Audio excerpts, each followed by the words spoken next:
Hello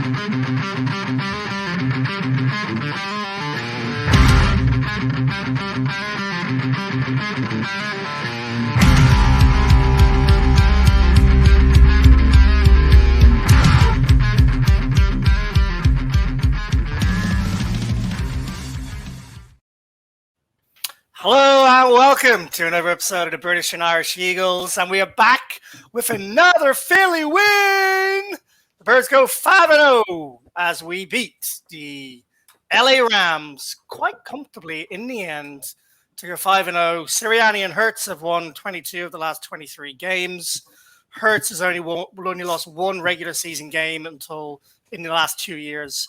The other two losses coming in the playoffs and the Super Bowl, but we won't talk about those because we are in a good stretch of form, and it is safe to say the Eagles played their best game of the season so far, and Jalen Hurts played his best game of the season so far in that win. But before we get into any of that, let me welcome in Phil. How the devil are you, sir? I am doing fantastic after that. Oh, that lovely little victory. I think we all thought that was going to be a little bit closer than it was. So it just turned out in the end that LA got rammed. So hey, there you go. What's not to like? I like that. Good ramming joke there. Mick, how are you, sir? You got any puns for me? But no, but I mean, Phil's just stolen the title of the podcast, hasn't he? So that's a good one. Thanks. I'm always struggling, and I end up just going, I just put in someone recap. I'm all out of my creative juices after the podcast is finished, or maybe I've just had far too many whiskeys during the podcast. But it's always good to talk about a win, isn't it? So we're far too used to these. We're spoiled as these Eagles fans. 5-0. Wow. I know. I mean, it's only a handful of times this has ever happened in franchise history where you start 5-0. I think it's the fourth time in franchise history, and we've watched two over the last 2 years. So don't take any of this for granted. This does not happen in the NFL very often, especially a team coming off a Super Bowl run. So it's never happened before. It's never happened before. It's the first team in 32 years that we have anyone has opened the season with 5-0 after losing the Super Bowl the previous year. So it really doesn't happen.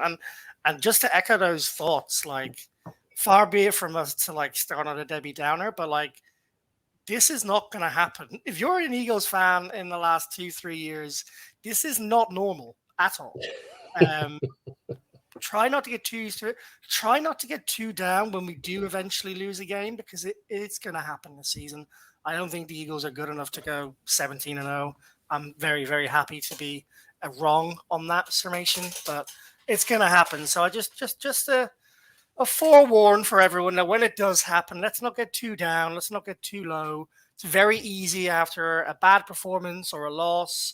Last week, we were bemoaning the results against Washington, even though we won.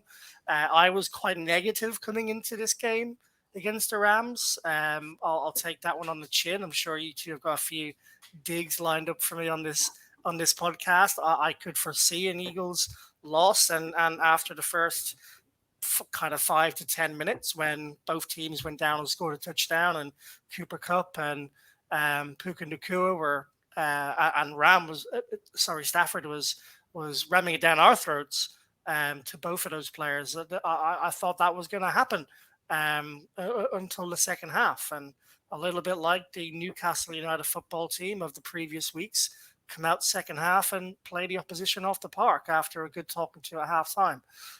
Just a fantastic win, a statement win. I think I would go as far as to say a statement win, which kind of rubber stamps the fact that we are undefeated this year. Given the opposition we've played so far, and the way the Rams have played this season, I would say that's a statement win for the Birds. And I'll tell you what, we keep racking these wins up. It's not going to matter about that little tough run of fixtures we have in the middle, because we'll still be one of the favorites to get the number one seed in the NFC. Obviously, depending on what the 49ers do and how healthy they stay for the rest of the year. But anyway, I'm rambling on a little bit here, but it's all good. It's all good stuff I'm rambling about as opposed to negative stuff. I'm not moaning about it. It's all good. So as usual, folks, we're going to go through and we're going to do The good, the bad, the damn right sexy. The damn right six. There it is. You held me hanging there. We've got another segment of the podcast which we're going to introduce, which is the Loch Lomond Play of the Week. So look out for that one shortly. Obviously, Loch Lomond is our incredible sponsor and partner.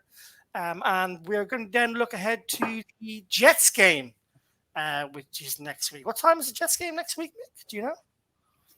I think they're all. Okay. Yeah, but say 6 because Mick o'clock. was saying that we've only got sort of like 3 6 o'clock games, and the Eagles Jets isn't a prime time worthy. And the other 2 are Washington games, right? From memory. Yeah. Yeah, Yes. we've got. Oh no, that's a 9:25 game. Jets 9:25. Yeah. Ah, okay, perfect. That gives me some time to get back from Tottenham to watch the game next week after the NFL London game. Excellent, fantastic news. And we're also just going to give you a little bit of an update on some news. So why don't we do that straight away? Mick, I'll throw it over to you to give us a bit of a recap on the news this week so far. Sure. I need to get a little news sound bite, I think. So Cam, as everyone will know, Cam Jurgens, who was unable to play versus the Rams, has been placed on IR and will miss the next 4 games, as the rules stipulate for any players added on to IR. He may return earliest against Dallas in week 7. There's something special happening for that Dallas game, isn't there? I can't think what. But No idea, mate. Absolutely not a clue. No idea. Speaking of Dallas, they got absolutely obliterated, 42-10, to leave the Eagles 2 clear at the top. Mind the gap is the message that we put across on all social media channels this morning. Much to everyone's delight, I think it's always good to have 1 over on your rivals. It's even better to have 2 over on your rivals. And the Giants are in an absolute trash dumpster fire. And the Commies aren't quite the team that they thought they were after losing on Thursday Night Football. So everything is coming up birds just now. Looks like we're Commies really got up for us, eh? Commies really got up for us. Like given they always do. Yeah, they always do. Yeah, it's a bogey team, so look out when you're heading out there, Liam, going into their stadium. I know, right? I've heard it's not the best stadium. In fact, I've heard it's like the worst stadium in the NFL as well. Yeah, just keep away from any sort of railings, or make sure you sort of give them a good sort of strength test before you sort of lean on them. Yeah, mind the gap. Yeah, all right. Yeah. Love it. Sorry, Mick. Not at all. I think that's us for our news, Liam. So. Yeah, I suppose the only other news we'll cover off when we talk about the Jets, because it's about a Jets player, which is breaking news. So we'll cover that off when we do the preview later on. Rightio, folks. I was back on the research bandwagon today. Do you know what? I really enjoyed it. I missed a bit of research. Missed. It's quite a lot of words on there. I got a few people to shout out. Shout out to Ruben Frank, who did a fantastic article today of the 10 things you may have missed, or 10 things that were pertinent from the game. So if you haven't read that article, I'd highly recommend going and giving that a read. We love all the work that Rube does. Watch the game back myself, and I was actually taking notes in my notepad all during the game last night. So clearly. Don't have enough going on at the moment in my life, but yeah, it was lots of fun, and it's lots of fun when Eagles win, and it's lots of fun when there's a lot in the good column and not a lot in the bad column. But let's start with the bad column, because I like to get that shit out of the way first. And it feels harsh to say this because we've also put it in the good column, but the first half defense was pretty atrocious. I'm not going to spend too long talking about this. Cooper Kupp torched us 6 of 8 for 95 yards. Looked like he had not had an injury in 2 years, let alone was coming off, a 4-week. He missed 3 or 4 games this year, I think he did. Did he miss the first 4? Yeah, that was his first game. And Nakua, who's been lighting up the league, this 4th round pick, 6'2", leading the league in receiving yards until this weekend, because the Eagles did hold him to, I think, 50 yards total for the game. And yes, it feels a bit harsh to say bad because of how well they came out and did in the second half. But I think it was very, very obvious early on that our secondary is pretty decimated. And the actual experience outside of Bradbury and Slay was pretty weak. I mean, Josh Jobe, Goodrich, even Blankenship's only started 8 games, let's remember, and he was an undrafted free agent, only a year ago. So it's not like we're talking about Blankenship ghost like he's this star player. I remember, he's really, really young into his career and doesn't come from a massive draft stock pedigree background. So yeah, it wasn't a great start to the game, and that's not the way you want to start a game on defense. It felt like a knife through butter on that first touchdown drive where they scored, albeit we looked good as well. So I'm not gonna stay on that, but I do want to bring Phil in for the next one, and that is something that has become it's probably the biggest concern, I think, for the Eagles at the moment, and that is the red zone play calling from Brian Johnson. Yeah, it's definitely the biggest bugbear that we had. Everybody in the group chat, all the discussions we've had, and everything, every sort of good point made about the game, it seems to be caveated with, yeah, but we've got to do something about that red zone. But before I just quickly go into that, I did actually want to just add a little point to the first half defense, if I may. Yeah. Go for it. Just to balance out, like, yeah, not get me wrong, we're all sat there in the first half kind of going, my God, they're like a knife through butter and this is not good, and we sort of got holes. I think people were calling for Bradbury to be cooked, Slaves being cooked. But to sort of provide a little bit of balance to that. Fans do jump to conclusions, though. they do, but, Cooper Kupp, first game, as we said, back in, so no game tape to sort of, we know how good he is, but we don't know how good he was going to be in that game. And also sort of the way the Rams are playing, they're surprising people, and I kind of felt that it would go that way. We was going to struggle to contain Kupp.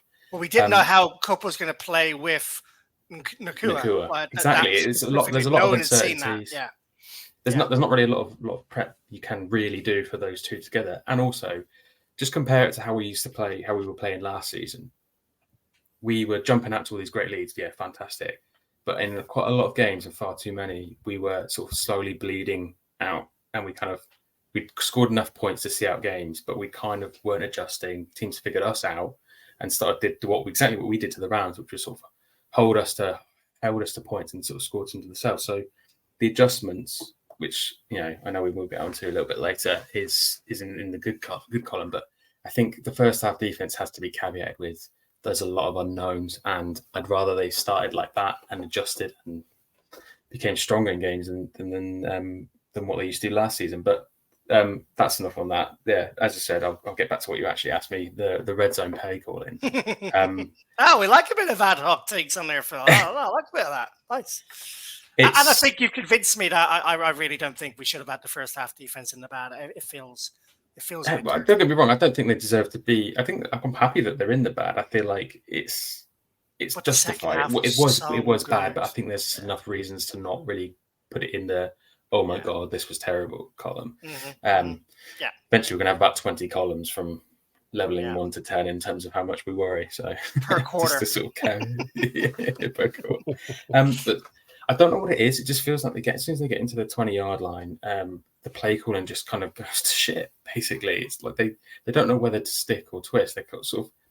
It's like when you throw on goal and you sort of end up missing it because you're in two different minds or something, because you've had too much time to think about it, too many options, and you just don't know what to do when teams aren't that clever, and you've still got enough in the playbook. It just feels like, especially in the second half, and there was a couple of moments, particularly between you and me, where we were disagreeing about whether play calls were smart or not, especially towards the end. I know you were quite happy that Jalen Hurts was running 2 QB draws in a row for net 0 yards and then kicking a field goal when, yes, we're going to be up 9 points. I was delighted.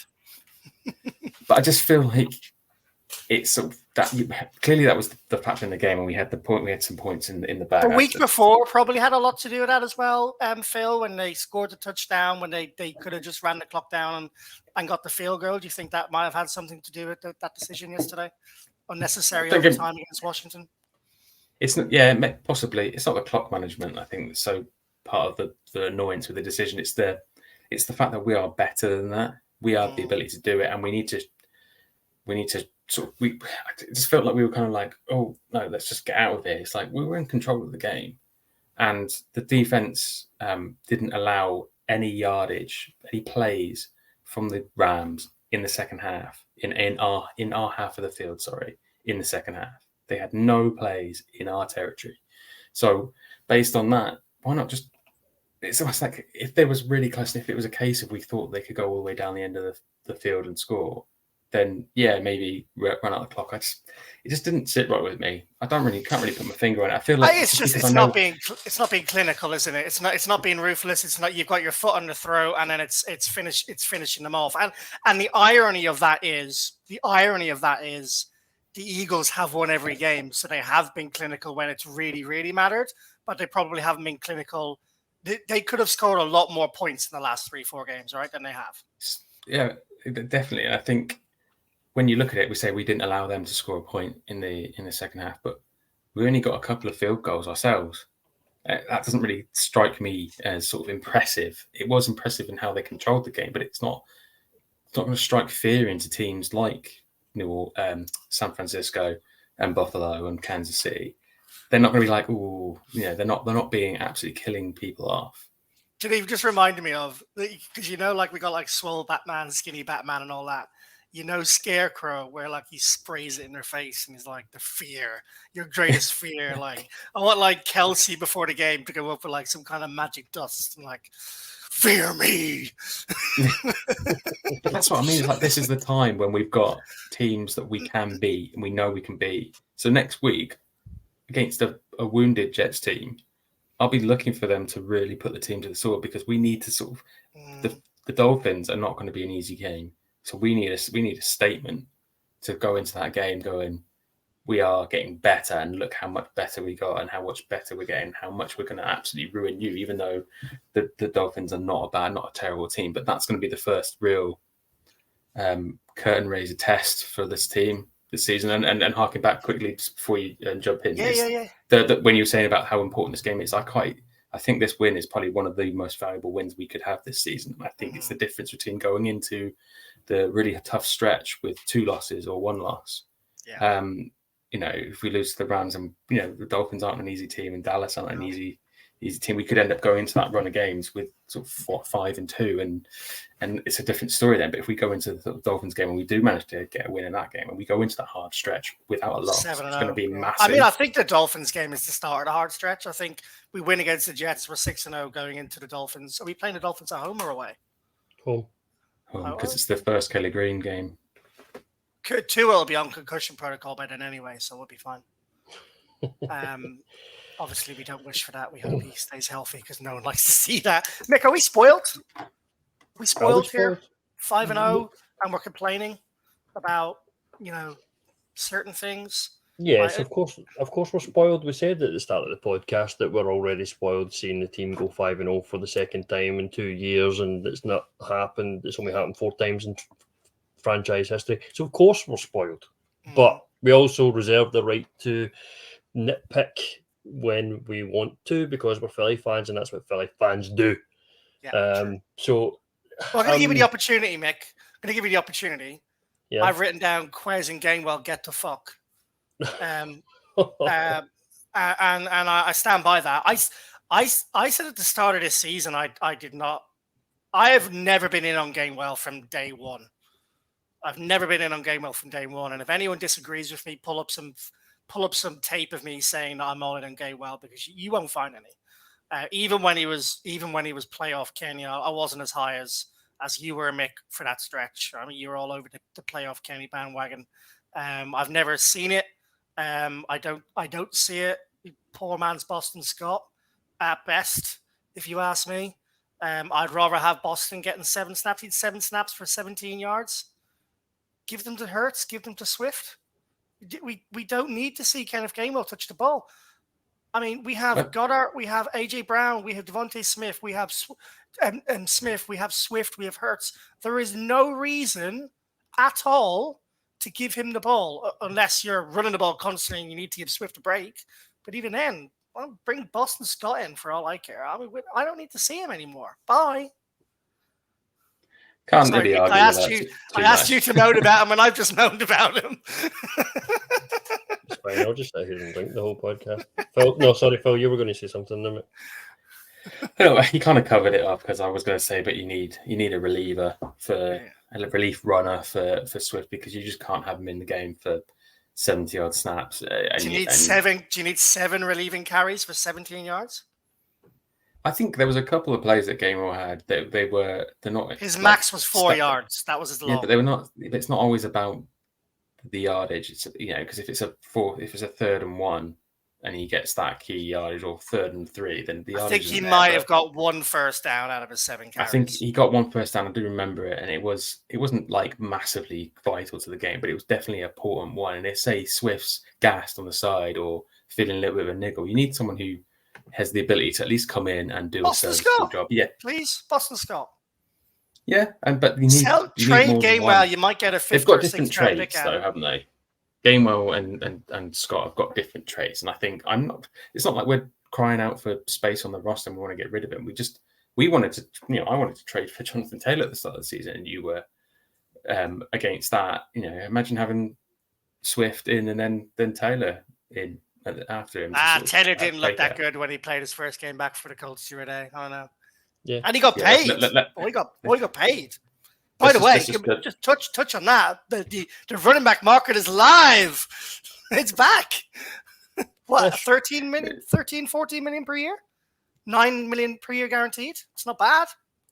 It's a great contract, and I think that's precisely why we probably never were ever going to really make. When we did try to sign him, we would never have paid that, so it was never going to happen. But that being said, it's like Swift's great running 175 yards or 150 yards in 2 consecutive games. Yeah, he had a quiet game against the Rams, but the minute he gets broken, like we can't put that all on Scott and Hurts and Gainwell. So that's what we got your man for. What's his name? I've already forgotten it. Mr. 6 yards per carry. Where's Rashard Penny? He's not my guy. But I'd rather see him get some. I've been told to shush. That means I'm being loud. I want to see him take some snaps away from Kenny G, please. That's what I would like to see.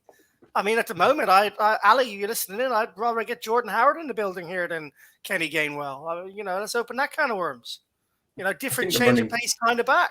Back. We all said during the first game of the season that why is Kenny getting so many touches, and it was absolutely horrendous to watch. And to be fair, we have adjusted since then. I know you're saying Kenny's had 7 carries in this game. He only had 17 yards. Yeah, he only had 2 in the first half. So the rest of the time it was just filtering in just to run clock down, because what we decided to do in the second half was let's control the game, let's control the time of possession, let's control the clock to great effect.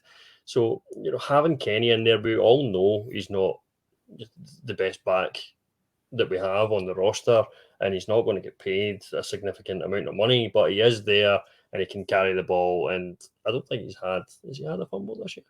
But I don't have a massive problem as long as his utilization. I do, Mick. I have a massive problem. I've got more of a problem with Quez Watkins. He can get to fuck. Yeah, okay. Let's talk to me about Quez. Because see that play that he had, what was it, 3rd and 2? And, the short pass to Quez, AJ and Devontae are blocking on the line of gain. And what does Quez do? Instead of cutting to hit the hole, he just runs into the defender and he gets pushed out of bounds. What the fuck was that? That was the small dick energy for me. And that is it. He can just get out of this team. Like, I was already so low on Quez from what he produced last year. When his number is called, he consistently does not make the play. And for me, he's got the Raiders. He's got a touch of the Raiders. Just get him out. Gotta I feel touch like the Raiders. that's a great turn of coin of phrase there, Mick. But I can't help but feel he's getting a little bit of a bad, like. You think he's been hard done by? No, that's not what I'm going to say. I feel like he's being the given sense a I'm getting bad. from you, Phil.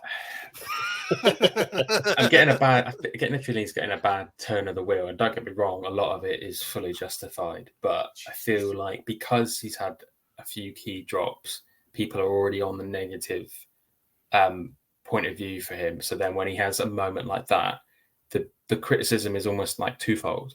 Like if anybody else had been in that position, yeah, it might not have happened. But if anybody else had that play happen, he's a sixth round pick who's done fucking nothing his entire career other than run in a straight direction and not catch the football. He's literally done nothing to deserve a wide receiver 3 berth at all.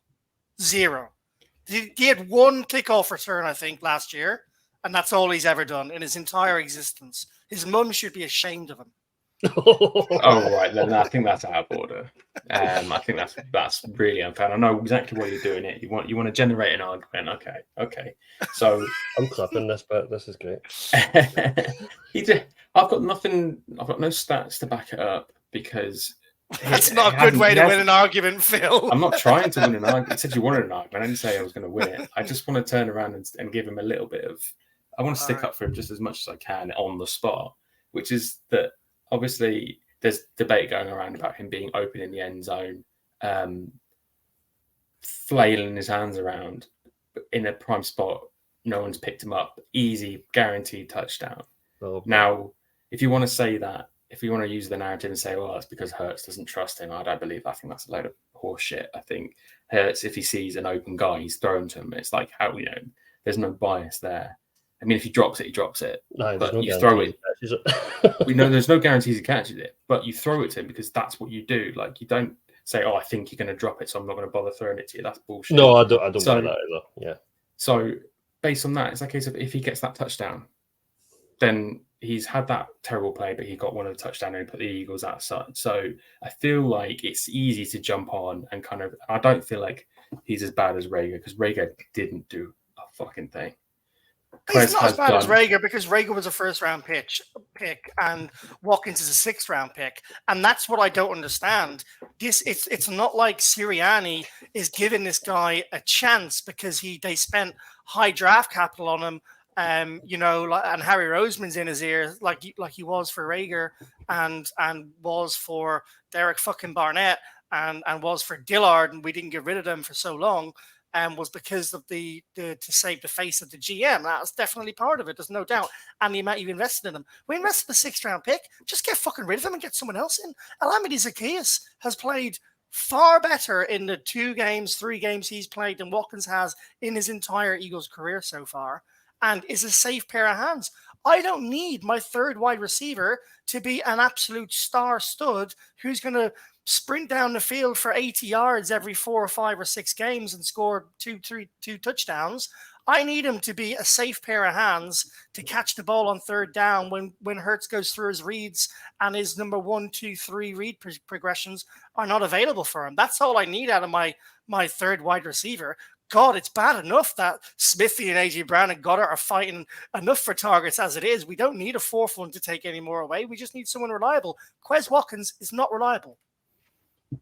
I can't disagree with that side of things, but because you're right, the amount of food to go around to feed all these receiving options is just terrible, especially if you're low on confidence or have had a few dodgy drops. It's just always going to be there.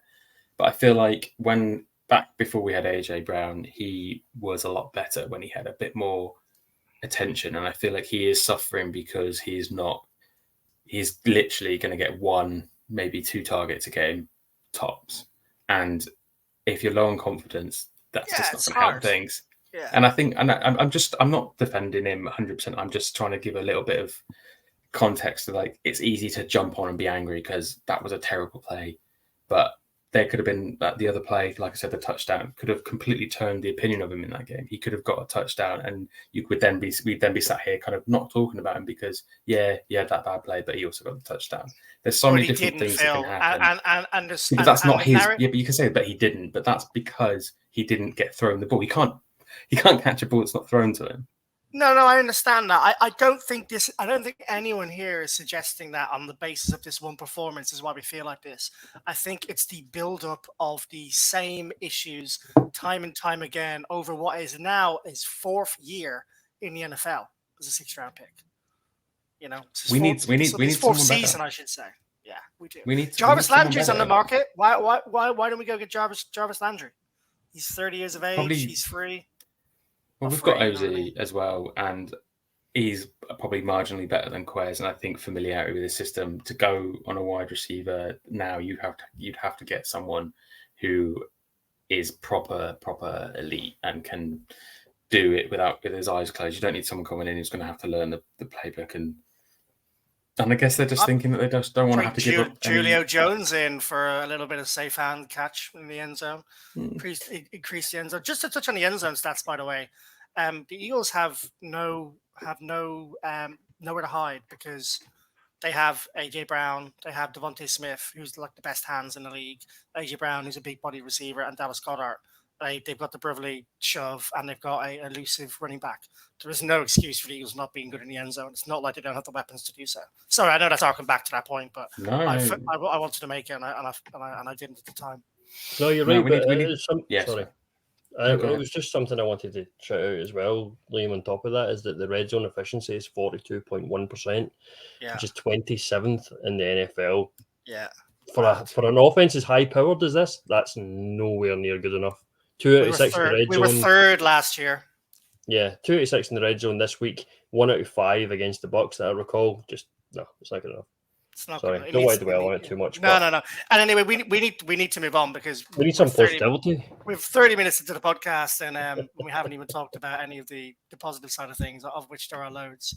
And just quickly touch on, I don't think we need to touch on this, bit of sideline spats between Hurts and Sirianni, Kelsey and Sirianni, and Smitty went off on a walk and was seen to be consoled by Sirianni.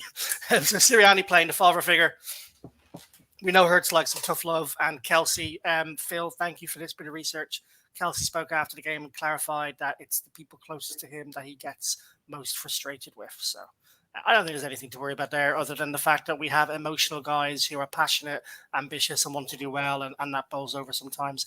And that emanates from the culture of the head coach, who we know is both emotional and ambitious and wears his heart on his sleeve. So nothing really surprising about any of that. Certainly not in the bad column. I just wrote that there because I've never really spent more space in the good column because there's so much of it. So let's go to the good part of the good, the bad, the damn right, sexy. And Phil, I'll throw it over to you here because I want you to talk about my guy. Jalen Hurts can have my babies is my tagline here on this podcast. Talk to me about Jalen Hurts and his performance, his best performance of the year so far. As I keep saying, incrementally better each week. And I almost felt like it was inevitable this week that he was going to improve yet again. But the most important bit for me, other than his 25 of 38 completed passes, 65.8% accuracy, of 300 yards. It didn't even feel like he threw that much. 2 weeks in a row now. That's 3 weeks in a row. 300 yards. Touchdown in the air, touchdown on the ground.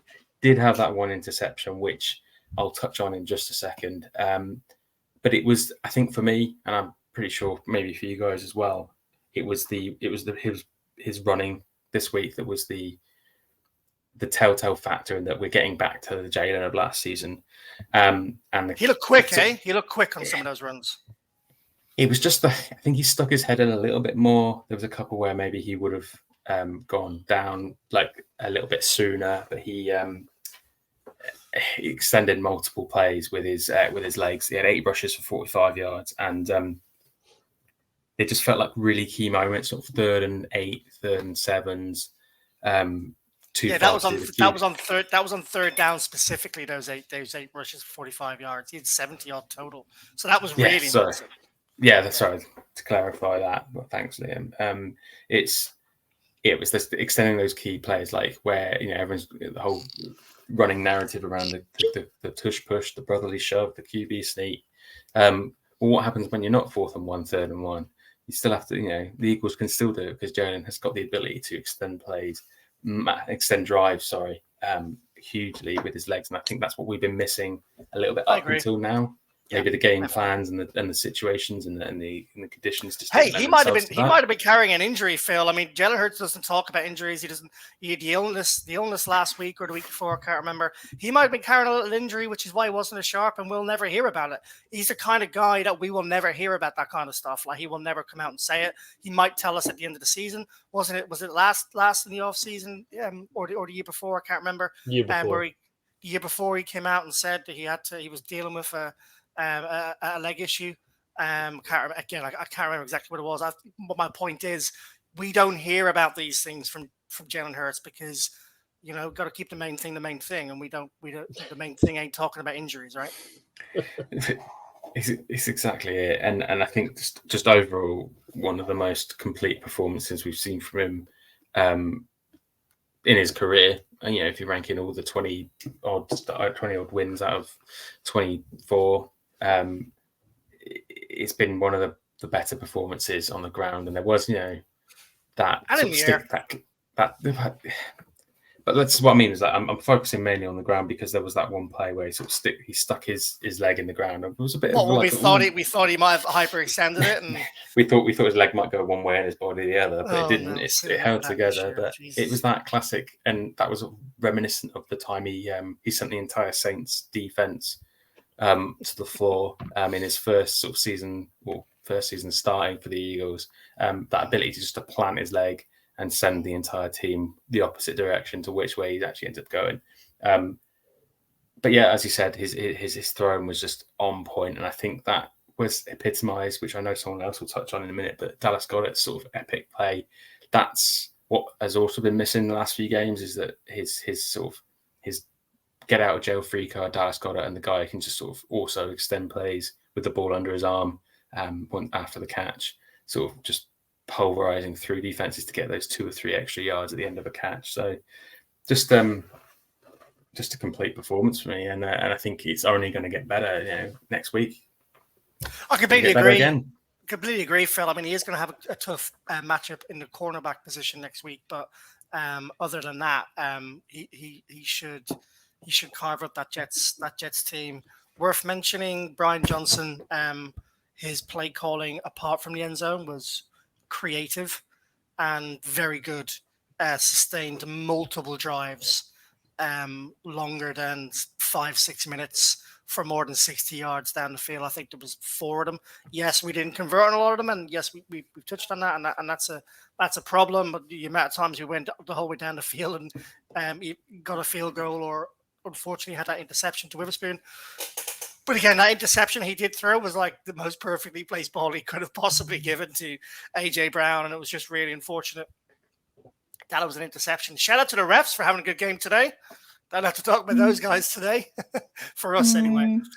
They weren't bad. Not as bad as last week, but it was particularly bad against the Commanders, I think. Yeah, it was. Let's not get away too scot-free. Yeah, I think they were fine. Yeah, refs are going to make errors in the game. I think overall they did a pretty good job.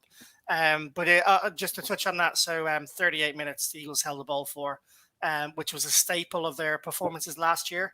Holding the ball for long periods, grinding the defense down, attritional play, and scoring at the end, which is the one thing that's missing for this team to be complete, especially with the second half performance. But Mick, I want to bring you in here, and Phil just touched on it a second ago. The bearded wonder, tight end 1 for the Birds. Oh. Well, you as well. You are the bearded wonder. Dallas Goedert. God, it was good to see him get into the game early, wasn't it?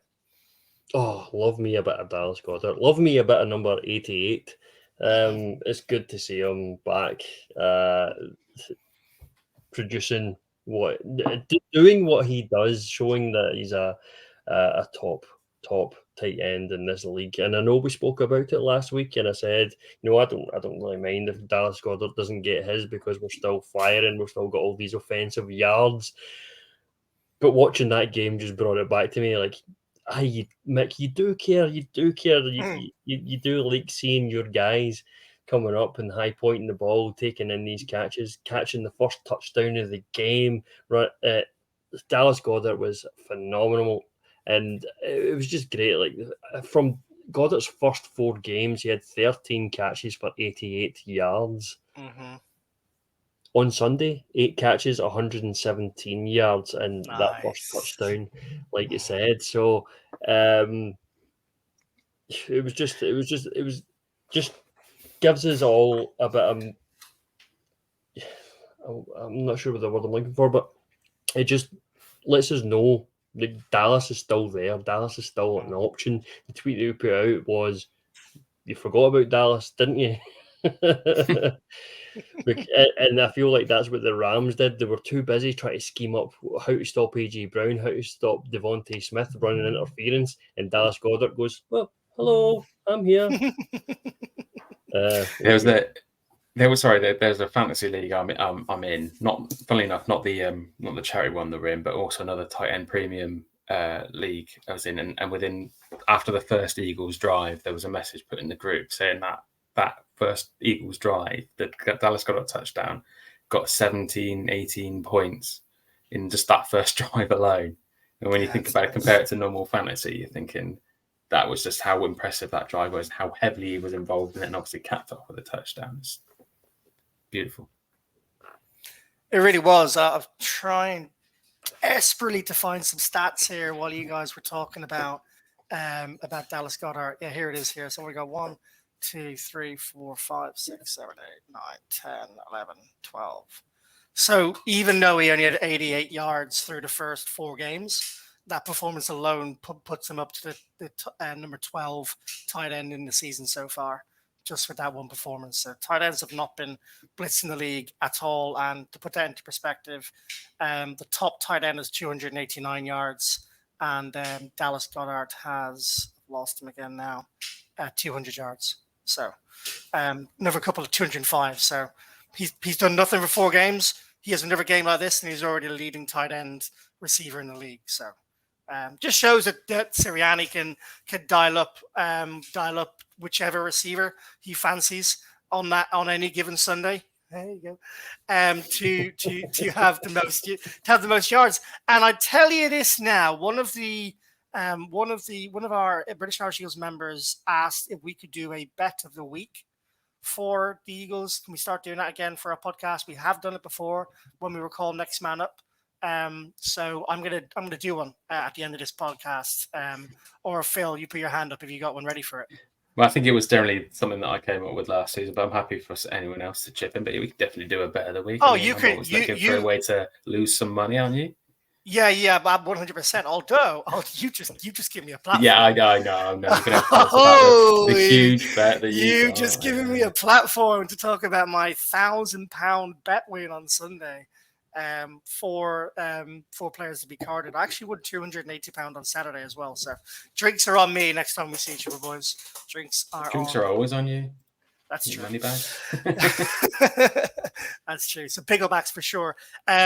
So I'm gonna do the bet. I'm gonna do the bet right now. Phil, let's start this segment off properly next week. But just off the cuff, for me right now, I'm gonna go Devontae Smith for over 100 receiving yards next week, because it's his turn to be dialed up by Nick Sirianni after having 5 targets, 1 reception for 6 yards in this game. So Devontae Smith is going to get some Sirianni and Brian Johnson love, and Jalen Hurts love next week. So Devontae Smith for over 100 yards. And, I'd be as bold as to say I reckon he could give over 150. I think they're going to feed him next week against the Jets. So that's my bet of the week for anyone listening in. Devontae over 100 receiving yards next week. All righty.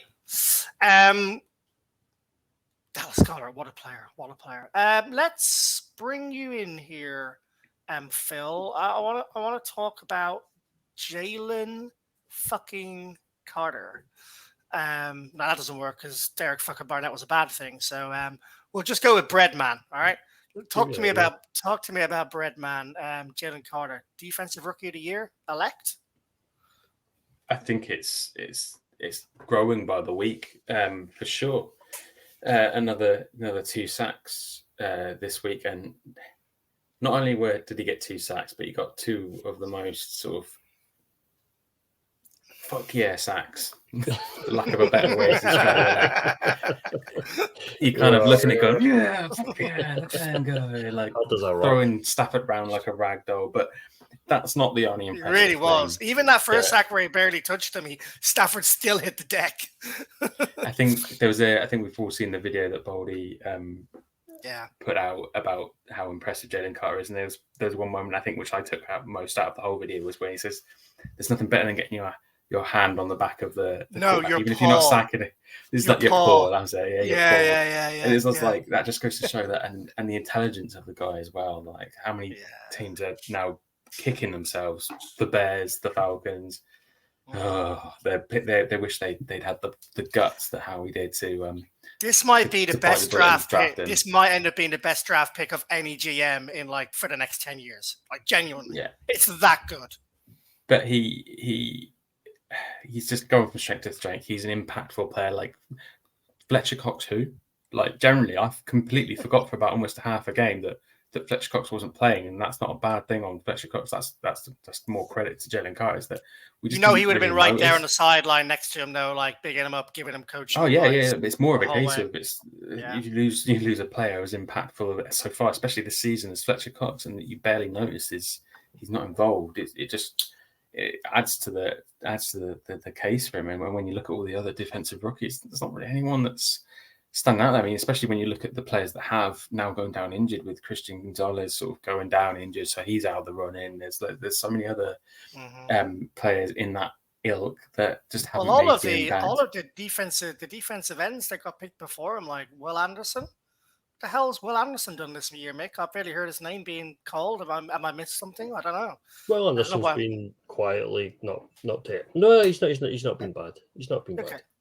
But not been bad. It's not going to get you the award, is it? No, absolutely not. No, I mean, even the Raiders defensive end that they took, the guy with the arms that are like the length of 2 double-decker buses. Wilson. Yeah. He's not. Pluck that out somewhere. I don't know where that one came from. Yeah, well done. Well, so this isn't on our pod notes, but I remember seeing the stat today. Jalen Carter has 3 sacks this year. That is more than any other rookie defense. All of the other rookie defensive tackles in the NFL this year combined. He has more than all of them combined. We're talking about him every single week on this podcast. Like every single week since we started the season, we've had Jalen Carter in the good section, and we've been talking about him consistently, and just how well he's played. He absolutely shredded Coleman Shelton. See this the center for the Rams absolutely. Mate, he made him look like he was that guy. He did. It was sad. It was actually sad. And Steve Avila, who everybody's touting up as like one of the best linemen on the Rams, he absolutely shredded him as well. Yeah. He was tearing. And he was double teamed all game as well. It was ridiculous. Yeah, doesn't matter. The guys you get need so to triple much team power, and like.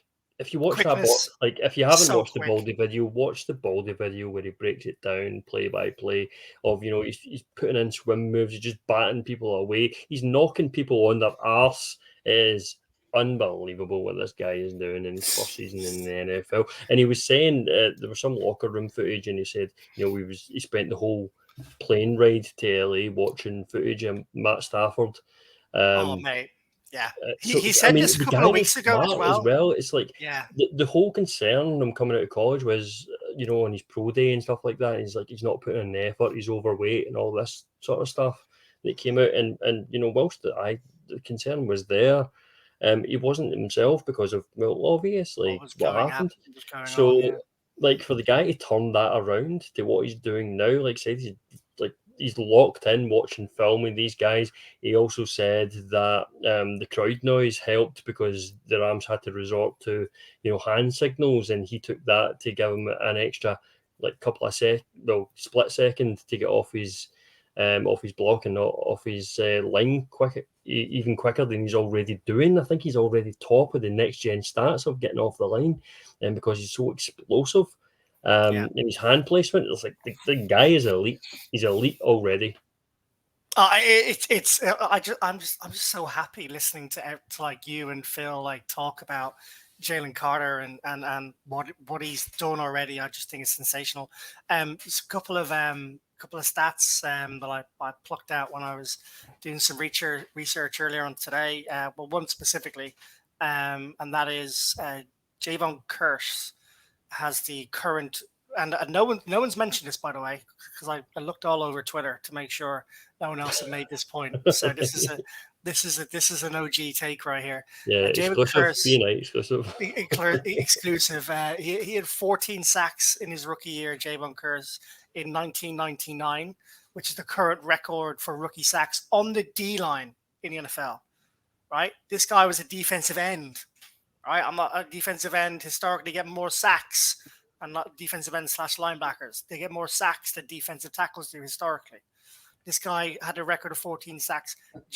Carter's on course for 13 sacks at the moment at defensive tackle in his rookie year, right? And if Cox misses any more games, that projection is only going to go up.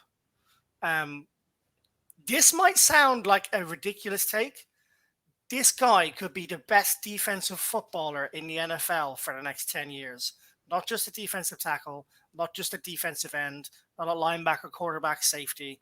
I'm talking this guy could be the best defender in the NFL for the next 10 years if it all goes the way it looks like it's going. And God damn, am I so glad he's wearing green. So glad he's wearing green. Phil, you look like you have something against there. Aaron Donald. Yeah, I was just literally looking at some Aaron Donald rookie stats, and I think he got 9 sacks in his rookie season. Yeah, which is incredible for a defensive tackle. I mean, it's insane. And Aaron Donald has been the best defensive tackle for the last for God knows how long. Aaron Donald, by the way, has had a really good year so far this year. He contemplated retirement last year, and he contemplated retirement after the Super Bowl win 2 years ago. He's playing the way Aaron Donald plays. I mean, this guy is the guy who trains with Dwayne "The Rock" Johnson and does the same weights as Dwayne "The Rock" Johnson does. So, the fact that we're even talking about Carter in the same breath as Donald is ridiculous. And my biggest hope is that he just stays on the straight and narrow.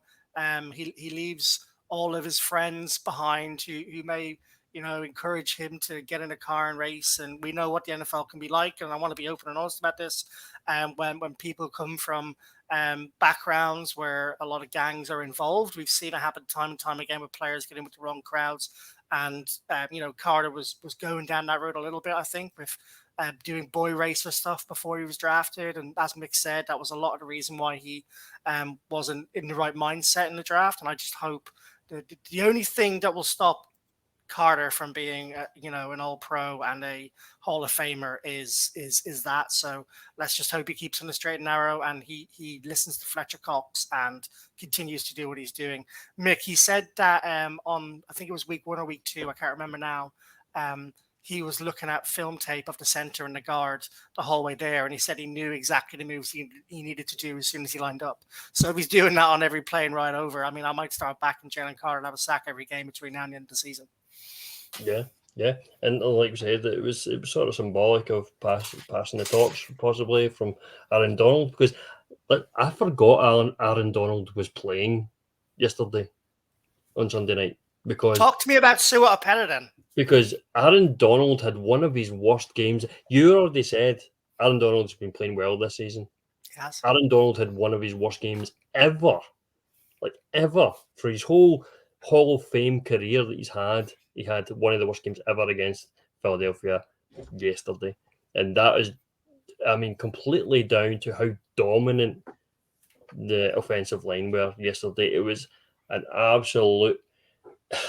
It was just... I don't even have the words for it. It was That's how good the offensive line was yesterday. And Sua Opeta, sorry, Phil, on you go, Phil. No. I was only going to say that we were talking about Sua Opeta, that Liam saying Sua Opeta's name wasn't mentioned. That's in the notes as well, and that's probably what you were going to touch on. But my initial shout for Damrat Sexy this week was going to be Lane Johnson, just because of that was an absolute masterclass from the two of the best players in the game, going head to head quite a lot, because they were moving Aaron Donald across the line, trying desperately to find some way of gaining an advantage and getting to Jalen Hurts. But there was just a couple of plays, and I think it just goes to show that when you keep Aaron Donald to one of his worst games, that you can point to someone like Lane Johnson, who is at the peak of his game, and he is just absolutely just nullifying him with ease. It didn't even look like he was sort of struggling and just getting away with a few. It was like no chance of getting through Lane Johnson, mate.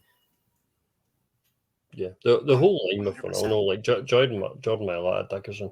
But I mean, you've got to give Shuo Pet the props, because that was, where we were identifying the weak link. Where's the weak link in this offensive line, and how impressive it's been.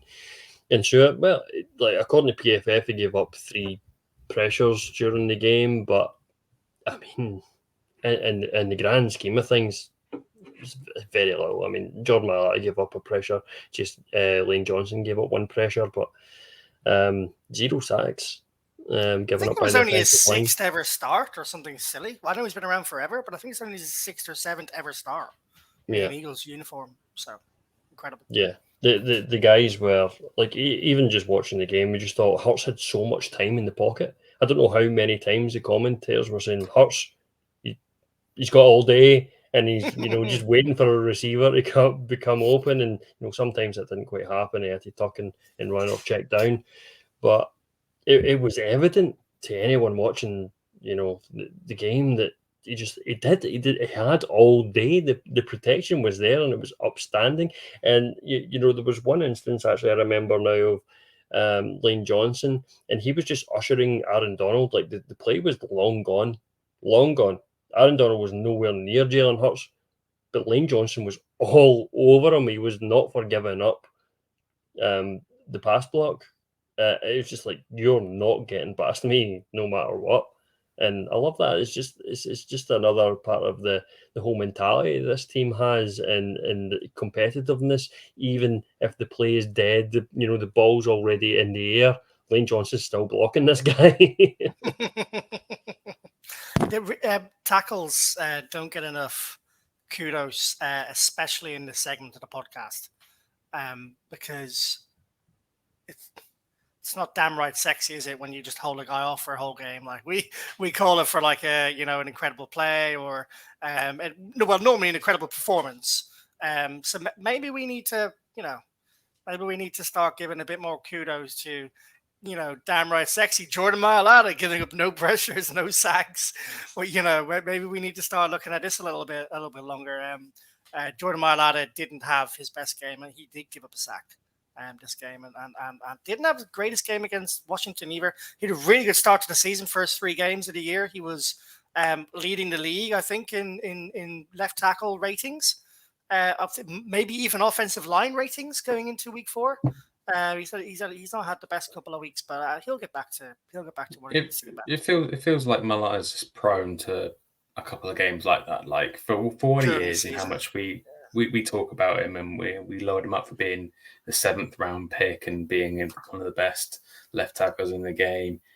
He does prone to sort of have a game where he is a bit suspect, and I think we can afford him a couple of that, because he is a former Aussie rules rugby player, and I think we have to sometimes remind ourselves that he isn't some guy who's grown up in the system, gone to a really high prestigious. He's 26, by the way. That's just blown my mind. He's still only 26. I know, he's 10 years younger than me. He's got another 7 years at left tackle in the NFL.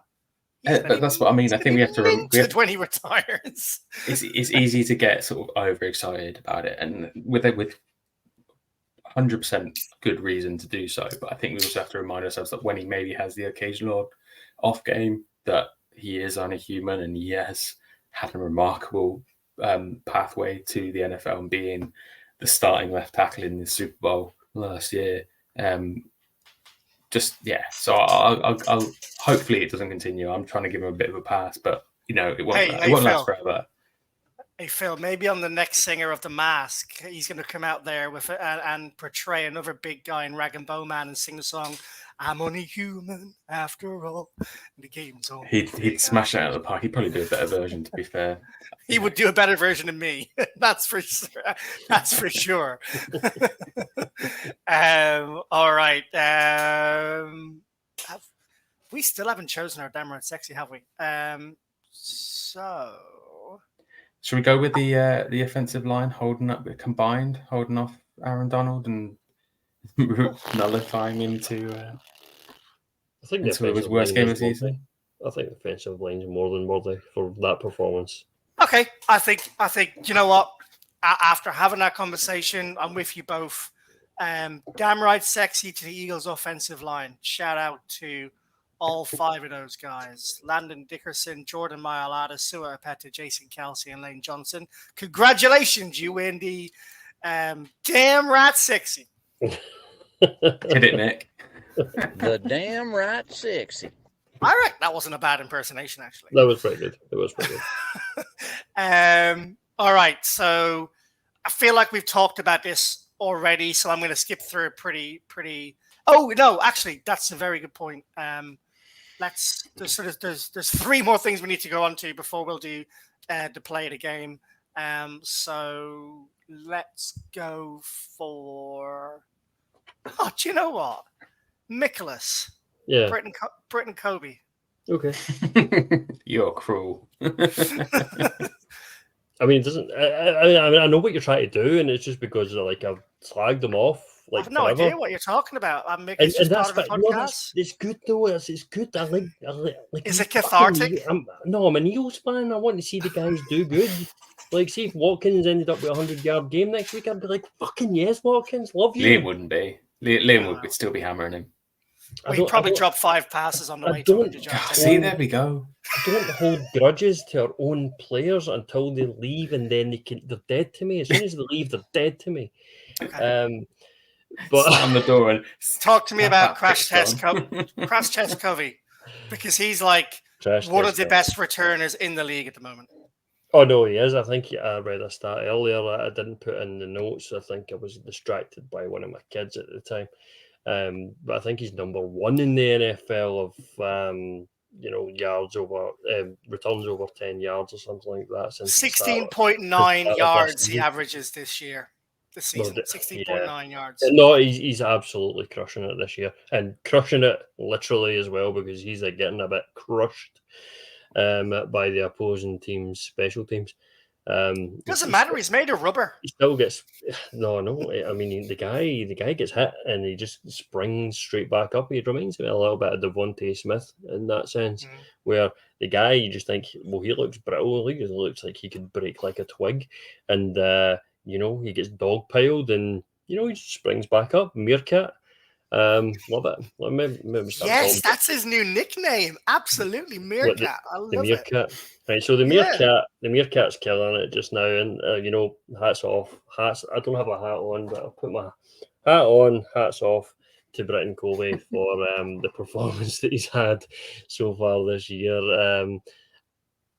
Got to love it, and he's still making his job.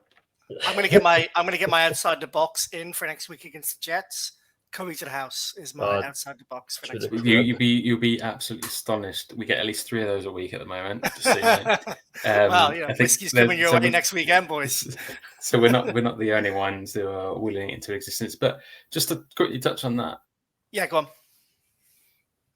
I think it does have to be noted that something that we spoke about in the off season to do with the special teams was to do with the fact that we lost a lot of players. A lot of good players on special teams. Like Sean Bradley. We were talking about it going, oh my God, that was our biggest concern. And we've lost a lot of players. Bradbury. And special teams has been pretty well, an improvement. Haven't talked about it, so that's a good sign. We haven't spoken about it. So, yeah, that's what I mean. It's definitely been improved. So we're obviously looking from that perspective. So maybe my theory that, they had to do a bit of a rebuild on the special teams wasn't too far off. I mean, I'm not going to pat myself on the back just yet, but it feels very much like... Taking a little whiff there, are we, Phil? A little whiff there.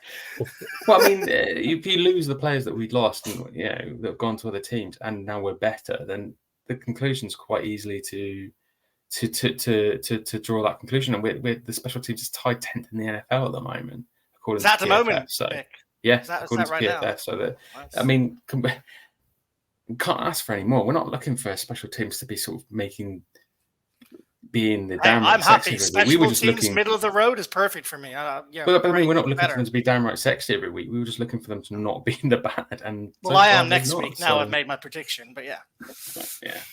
If they are, I'll be happily. So give you a basically, pound what we're back for that. saying is Mick was wrong about Covey and wrong about special teams. So I like it. It's nice. I'll never say Mick's Happy wrong. to be- Mick I'm is happy probably to the be rightest wrong. man on this pod. I'm happy to be wrong if the team's winning. I'll take wrong all day if the team's winning. Sean Desai, Mick, and a shout out to Roby in his first performance at cornerback. They needed to get. They weren't doing very well when they had Goodrich or in there, and when they had Job in there. But when they had Roby in there, I think the passer rating was like 20 something, and there was like 4 yards, 2 completions on 6 attempts. Like he was brilliant when he went in there. Yeah, Roby, for coming straight off the street, I know he had some, practice, reps over the summer and training camp with another team who it totally escapes me just now. But he played 45% of the defensive snaps in that game against the Rams, and like for the guy to come straight in, He said he would, didn't he? He said he's played under every scheme, and there's not much you need to learn anymore. yeah, for the guy to come straight in to then fly all the way across the country with guys he doesn't even know, let's face it. Probably like flicking through the playbook on the flight there. Jalen Carter's probably next to him watching videos of Matt Stafford. Jalen Hurts is playing fucking Sudoku impressive is because that? he's got no personality. Yeah, Jalen Hurts is just saying main thing is the main thing, the main thing is the main thing. Over and over again. Dallas Goddard is curling his hair in the corner, and Sirianni's telling him, we could go on with this. It could be a whole segment. Like, what yeah, do whole you segment. what do you Do on a use flight. on the flights? I reckon we should do that. Yeah. but I mean, it's just like how impressive is that for the guy to come in and make such an impact straight away, especially when in that first half we saw how cut up the Eagles defense was getting from Puka Nacua and Cooper Kupp, and we're like, this is going to be a shootout. And Sean Desai is like, no, hold on, I ain't no Gans, I ain't no Johnny Gans. He was decidedly good. Yes, and that's the whole point. Is like he made in-game decisions, he made adjustments, and it was very stark, very quickly of how we were getting shredded in that first half to the second half. Phil said it earlier on. The Rams didn't have a play inside the Eagles' half of the field in the second half. And that's Sean Desai, and that's making the adjustments necessary to, he's putting the guys in the best possible positions. And Roby, we needed him. We did. We needed him because the matchups were just awful. And credit to Desai, credit to the defense. I know we put them in the bad column. It was justified for the first half performance, but second half, knocked out of the park. Yeah, and just want to touch on, you talked about the change that Desai made in the second half to react to what he was seeing on the field. Does it remind you of someone who never reacted to what he saw on the field and didn't change his game tactics last year? Jonathan Gannon. Ooh. And the stuff we talked about... The stuff we talked about in the offseason, specifically in the offseason, we talked about the fact that everyone said, and Desai said, that he's very good at changing his tactics and reacting to what he's seeing on offense when it's not working. Now, we said that. We didn't know if it was true or not because we needed to see the proof in the pudding. We saw the proof in the pudding against the Rams. He completely changed tact. He played much more zone coverage. He packed the box in the middle to try and stop the Cooper Kupp slants, which were killing us for the first half.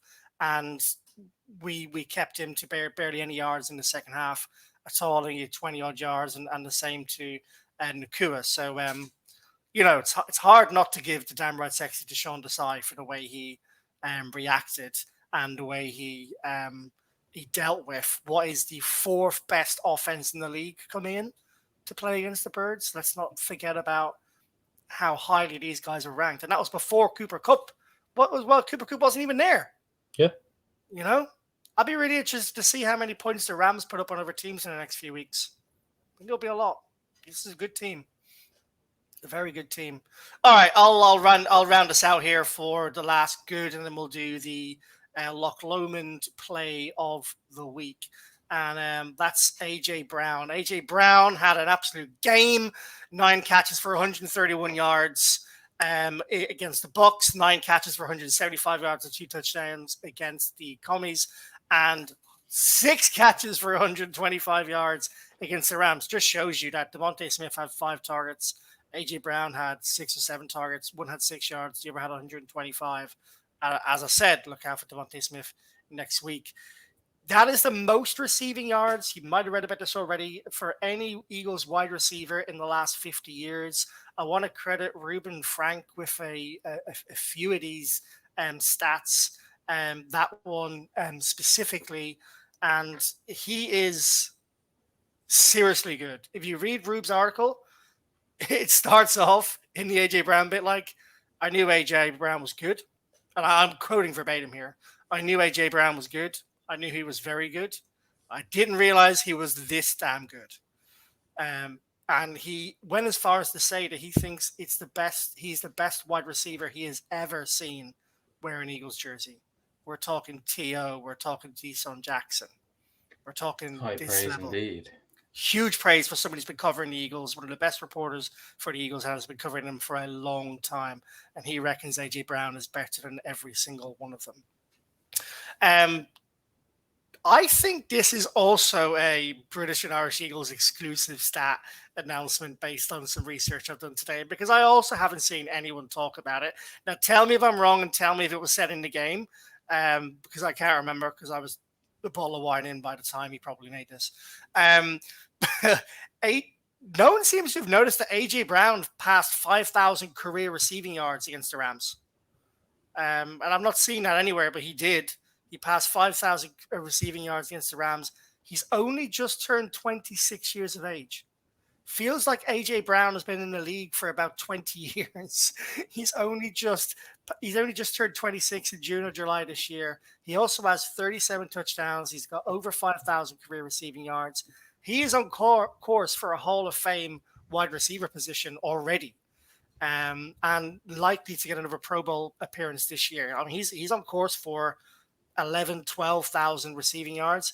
And if you take out the Titans years where he didn't have a top quality quarterback thrown to him, and you look at the yards he's put up over 22 games for the Birds so far, it's 2,000 yards in 22 games. So he's averaging pretty much 100 yards per game since he's been an Eagle. I just did those maths in my head, so I hope that's close. I don't think you even need to do those kind of maths in your head. It just he is. You just see it. You expect it every week. Like he's going to get around 100 yards. If he doesn't hit 100, it's going to be very close. We're going to be talking, and I want to go back to after week 2, and we talked about it was concerning that AJ Brown only had 120 yards through 2 games. We said that was concerning, and we were right. Yeah, how many yards did he get since that video came out saying he was getting upset on the sideline? It must be at least 300 yards since then. No, more than that. He's got 431 since then. Since that moment. Yeah. So he has 500. He has 550 yards in the league so far this year. He's 4th in receiving yards in the league, even though he barely had any yards in his first 2 games. It's just incredible. All right, Mick. Yes. Loch Lomond play of the game. Throw it over to you, my friend. Yeah, so the inaugural Loch Lomond first play of the game, sponsored by our good friends Loch Lomond. I will say, just before we get into this, I'm currently enjoying the British and Irish Eagles branded Loch Lomond. Very nice. The 10-year-old limited release that we've got, and is currently up for grabs for all the predictions players that we're having a weekly competition with in our group chat, and for all of the British and Irish Eagles members. We also ran a competition on Twitter this weekend, just for some retweets and likes, things like that. And we were also giving away a special bottle of this very whiskey, and I must say it's so special and it's so good. And I keep this bottle, and I try not to drink too much of it because of how special it is. I find myself just knocking a few few more back than I should, because, like I said, That's allowed. It's quite a special bottle.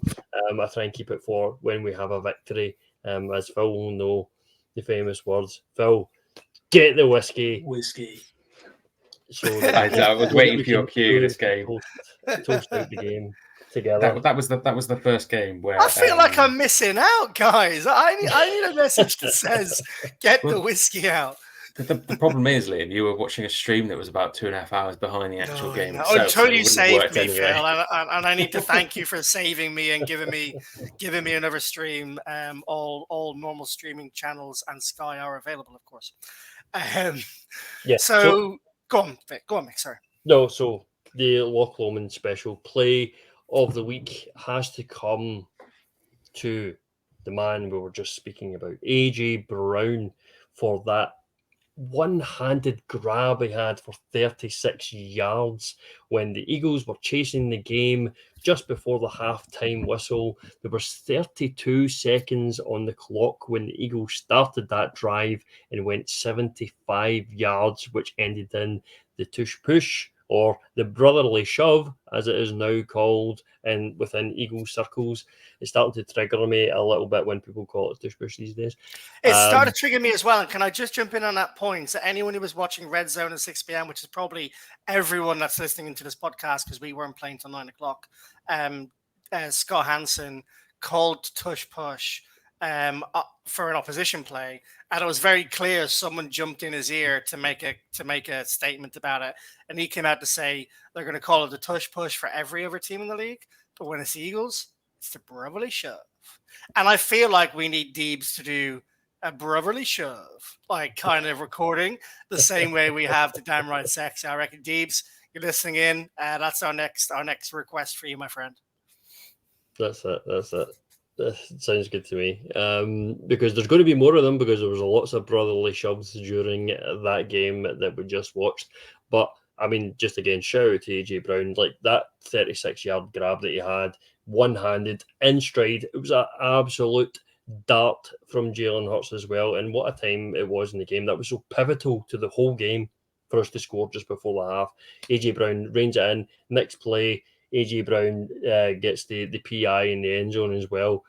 Without both of those massive plays, we do not score before the half, which completely changes the game, because the Rams were receiving to the start of the second half. And I know the defense came out big in the second half, but we were there and we were in control after that moment. So it was very important in the game. I think for the first Loch Lomond sponsored play of the game, I think that one is quite exceptional. I love it. And with that, we're going to take a short break, and we will come back with our preview of the New York Jets. Don't go anywhere. Celebrate victories, rally through challenges, and bond with fellow fans as you toast with a dram of Loch Lomond single malt whisky. From tailgating gatherings to watch parties at home, Loch Lomond whisky becomes an essential companion, enhancing the moments that make football so extraordinary.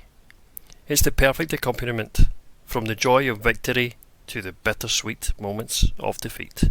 Loch Lomond offer a wide range of malts, with their flagship perfectly balanced, and signature expressions Inchmoan and Inchmuren to suit any taste palette. Celebrate greatness on and off the field this season with a perfect balance of Loch Lomond whisky and Eagles football.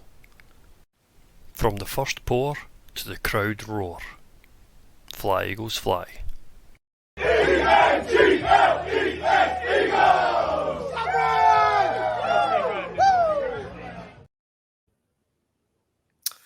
Fantastic. Love listening to that. Always makes me want to go grab another whiskey every time I listen to that advert for the podcast there. Phil, throw it over to you, my friend. Talk about another little competition we got going on, and that'll be the Spotify Wrapped. Yeah, so for those of you that are regular listeners to Spotify, they bring out a announcement every year to tell you exactly how addicted to certain podcasts you have been over the previous 12 months. So, and it's always I look forward to them every year. I like to see what sort of music I've listened to, because a year is a long time, and a year is definitely a long time to be listening to our podcast and make us your number one Eagles podcast or number one podcast overall. So to that end, we have decided to award a bottle of Lomond British and Irish Eagles whiskey to a small number of people who can show us when the Spotify Wrap comes out come December. So we're giving you a bit of time to, if it's not your number one, we can get you can go back and listen to a few of the podcasts on repeat for a few days to get to bump up the list. And then listen, not on mute.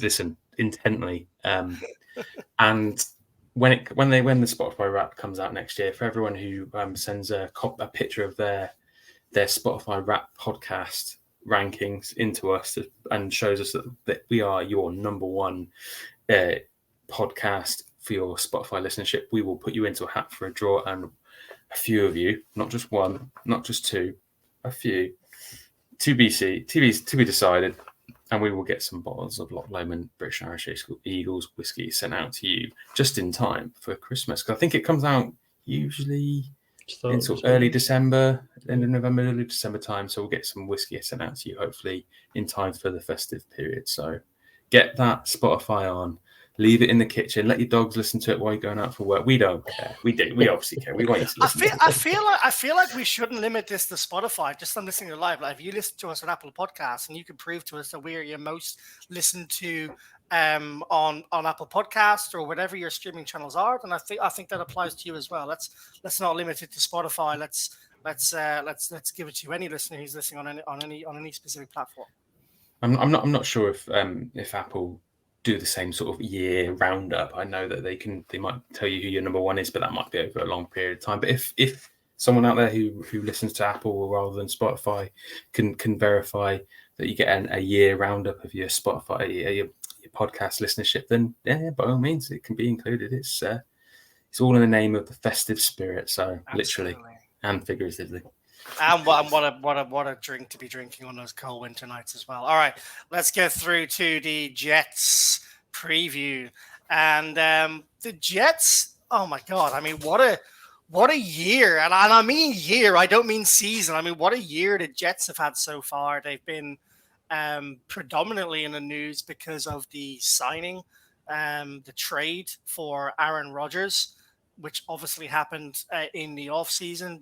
That battle between him and the Green Bay Packers has been going on for what feels like 3 or 4 years now. Finally got his move away. There's all the stories about him being in this dark room somewhere, not speaking to anyone and off the grid for months on end. And anyway, look, he manipulated his way to get to New York Jets. Then they started hiring all these like average wide receivers like Lazard and Cobb that he'd played with before, and it's like, okay, you're going to win a Super Bowl here, but you're signing the same guys who you had at Green Bay. It was all very strange. And listen, no one wants to see anyone go down with an injury, and disheartened to see him go down with an ACL injury at the age of 37, 38. It's going to be particularly hard for anyone to come back from, let alone someone who's played in the NFL for 16, 17 years already. And that means that Zach Wilson has been in the center since week one. They did manage to get a victory against the Bills, who've looked pretty good since. I say they've looked pretty good since then. They had a loss yesterday to the Jacksonville Jaguars, who are on a 2-game winning streak in London. But anyway, this isn't a Around the NFL podcast. Go back to the Jets.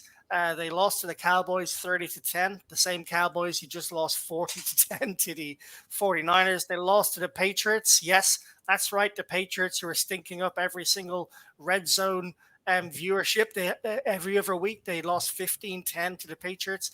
They lost close game to the Chiefs 23-20. Their defense stood up, and Patrick Mahomes did not have a great game, but they took the Chiefs all away and could have beaten the Chiefs.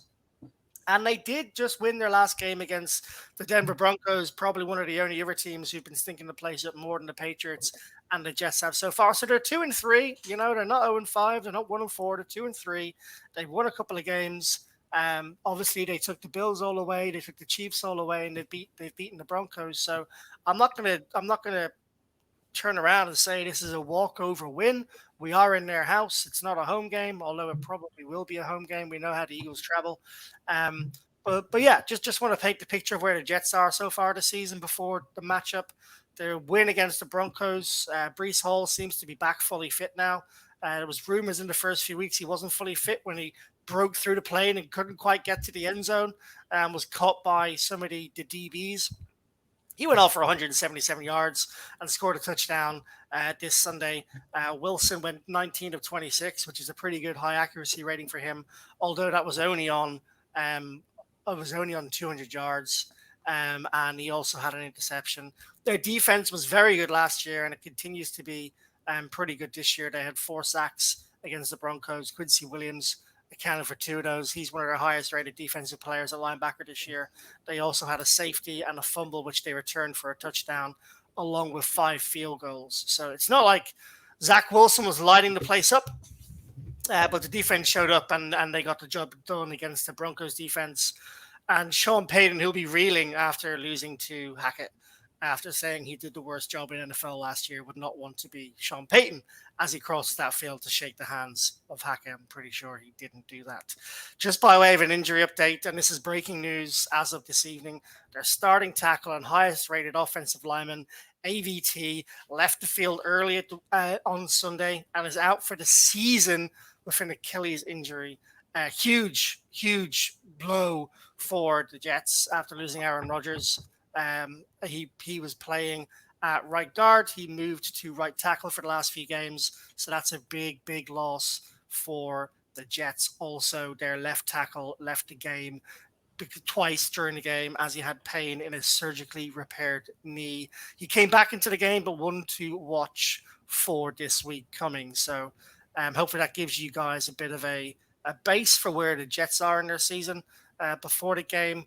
And Mick, I'll throw it over to you first. I want to go to their defense specifically because it's the better part of their squad this year, certainly with A-Rod down. And talk to me about what we can expect to see from some of their star players on the defensive side of the ball. Yeah, so I mean, it's obvious to most people that the strength of the Jets is on their defense because their offense is absolutely horrible. Their offense has got nothing for me apart from Breece Hall, who tore up Denver. Who doesn't tear up Denver? Denver have the worst rushing defense in the entire league. It was no surprise that Breece Hall was going to go off 1-1. But when it comes to play the Eagles, we have one of the best rushing defenses in the league. But I'm not here to talk about that. I'm here to talk about the Jets defense themselves. So, I mean, they've got blue chip players across the field. You've got Quinnen Williams in that interior of the defensive line. That guy is special. He really is. And he got paid this offseason an incredible amount of money. And he's worth every single penny because he is that good. And he just disrupts. I don't know if you watched any of the off-season content the Jets have Knox series, and Quinnen Williams was killing it on every rep for the defense. Like, okay, Quinnen, do you think you could, ease up a little bit to give the offense a chance so we can actually see Aaron Rodgers and some of these guys actually make plays down the field, because at the moment we're getting absolutely nothing because you keep destroying play after play after play. So that's the kind of guy that we're up against. Fortunately for Philadelphia, we have a very good defensive line, especially in the interior, that can handle a player like that. We just handled Aaron Donald, as you just said, and Quinnen Williams is just the next man up for this offensive line to eat. Franklin Myers on the edge has also been having quite a good season so far. You've also got Sauce Gardner, who is an incredible cornerback who's maybe taking a little step back from his rookie season. I think he had all the accolades last season. We talked about how good he was coming out of college and how he's produced straight away. But this second season, he's maybe got a little bit of the second season syndrome. The linebacking core is pretty good as well. You've already given a shout out to Quincy Williams, the linebacker. You get CJ Mosley as well in there. Can we talk about the 3 Qs here a little bit? Quinton Jefferson, Quinnen Williams, and Quincy Williams. You don't want to be saying those 3 names too fast in a row, do you? Between the 3 of them, they have 5 sacks, a forced fumble, and 2 fumble recoveries, as well as 77 tackles. So the 3 Qs, I'm calling it. That's what we need to look out for on Sunday. They watch out for the 3 Qs. Yeah. I know. I mean, but there's a lot to like on this. Just there's a reason why at the start of the season everyone was talking about Jets, making a play for the Super Bowl, because aside for the Aaron Rodgers thing, the strength of the team was still on the defense, even though they had Aaron Rodgers, they had Garrett Wilson, who I love about Garrett Wilson. Don't get me wrong. I mean, when you said earlier all they've got on offense is Breece Hall, I tried to stop myself jumping in and saying, what about Garrett Wilson as well? Because he with a good quarterback, has the potential to be a top 5 wide receiver in the league. He is but they don't have a good quarterback, so it's just a moot point after that. After that, but it's even the safeties. I think they've got great safety like Jamal Williams and Jordan Whitehead as well that they brought in. Like all over the place, they've got guys all over the place on the defense. Have you talked about Sauce Gardner yet? Yeah, I slightly touched on Sauce and just said he's had a great.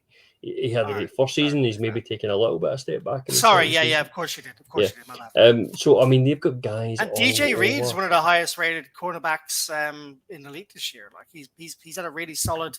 He's had a really solid game. They picked him up for $33 million, $11 million a year contract out of free agency this year. He missed the game against the Broncos with a concussion, but he's had a really, really, really good start to his career at the Jets. So like the cornerback.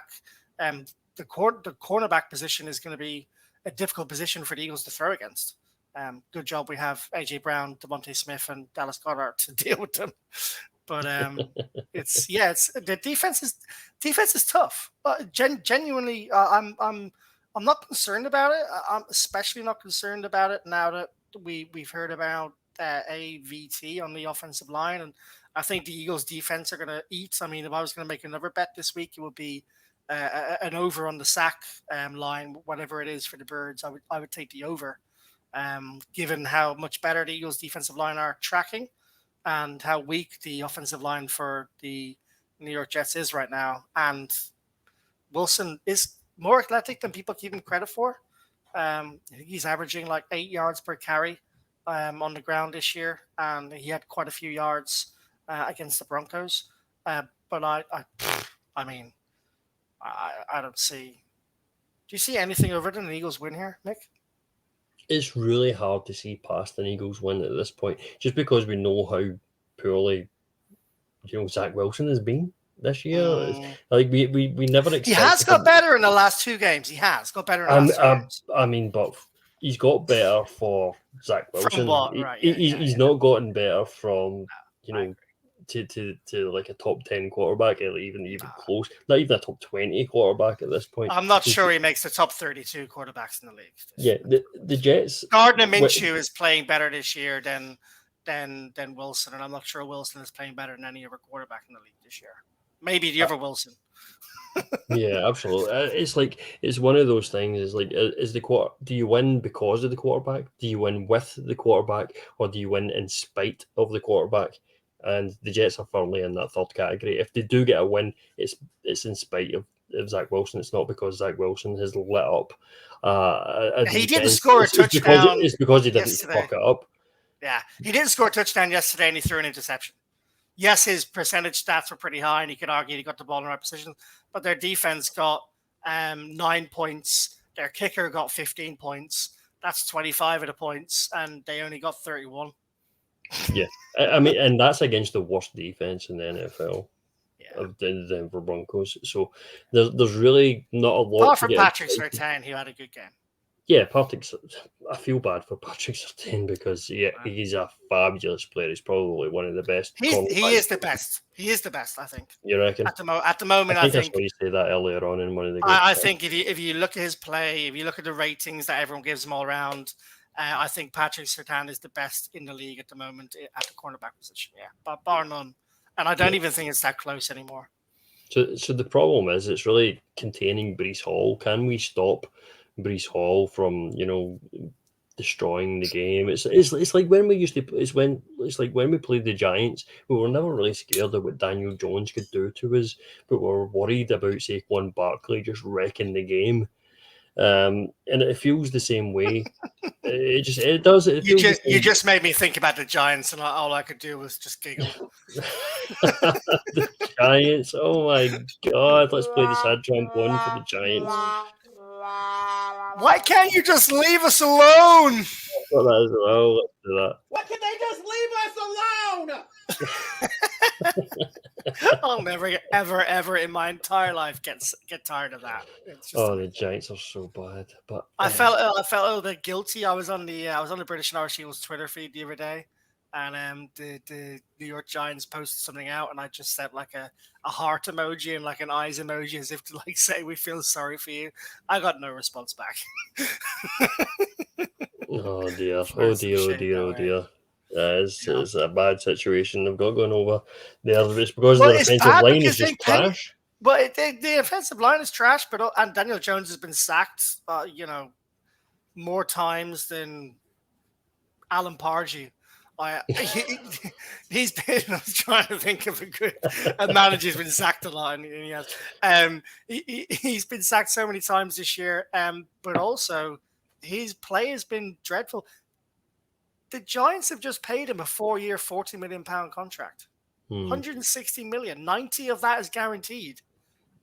Now, I know we can't talk a lot because of the Wentz deal, but I think this is worse.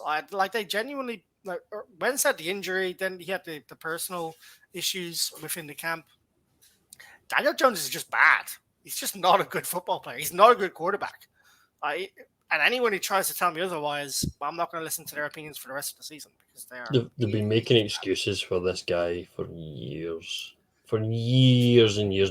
They keep saying, "Oh, he doesn't have the weapons, he doesn't have the line, he doesn't have the coaching," and well, some of that's true. I mean, like at some point, you've got to say, enough is enough.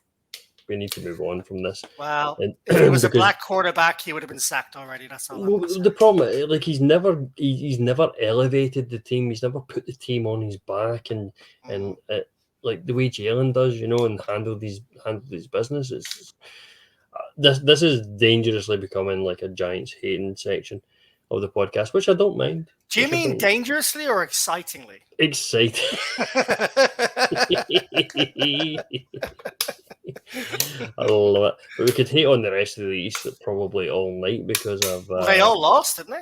They all lost this weekend. And like we said at the start of the podcast, we're just... the Eagles are just stacking wins, which we can't take for granted. But we're stacking the wins and we're ensuring that the NFC East comes back to back for the first time in a long time, right? In what, 20 years or something like that? It's been since long. Yeah, I think so. I think off the top of my head, I don't think we can call it just yet. I don't think we can call that just no, yet. No. Cowboys could turn their shit around. Like they could. They have as much as I hate to say it, the Cowboys have a good squad. They have a good squad of players. They do, but McCarthy. They're missing Diggs. They're missing Diggs. They've got McCarthy. I get it. Pollard is not as advertised, despite what people had Pollard as the 5th best running back in the league this year in fantasy going into the league. I mean, am I doing me a disservice? Has he done better than I've realized? I don't think he's done much. Yeah, he's been shot, right? They've even been giving snaps to like this 28-year-old who's done nothing. I can't remember his name. Oh, the wee guy. Yeah, he's like 26 or 28. Just one. Yeah, he's been on loads of teams and he's been getting snaps. Oh no, I thought you were talking about the rookie. Juice Vaughn. No, yeah. I'm not. Well, he hasn't been really getting any snaps. Pollard Dallas. Let's gonna have a look at his stats this year so far. So he has. Oh, okay. He's got 340 yards. It's not terrible through 5 games. It's not 6th best in the league. Certainly not that. F the Cowboys. F the old Reese, but you know what? Go Birds. Go Birds. He's fumbled it once. He's lost a fumble once. He's averaging 4.2 yards per rush, which is the worst he's averaged his entire career. He's got 2 touchdowns in the 5 games he's played. Yeah, he's not turning the dial for anyone. Yeah, Dallas are on a bit of a wild just now, and long may it continue, should I say. Absolutely. But just going back to the Jets game this weekend, I think the only way we could lose is complacency. And that is not something that the Eagles take lightly, because as we've seen against the Rams, even when we were in total control of the game, what did we see? We saw Jason Kelce lose his fucking mind on a hard count. Because we had a delay of game. And that's how competitive this team is. Even though we're winning, we're scooshing our way to 5-0 victory. Guys are losing it on the sideline because they know every snap counts. And that's what I love so much about this team. And that's why that's the thing that will take us back to the Super Bowl. More than anything else. More than anything else, that will. Are you calling it? Takes it. Yeah, because it's just the competitiveness that these guys have got. They just won't let it out their sight. Like Jalen Hurts will just won't allow it. Like we saw Nick Sirianni screaming at Hurts on the sideline yesterday, last night on the broadcast, and Hurts just every single time he's faced with these adversities, he throws a pick, he makes a fumble.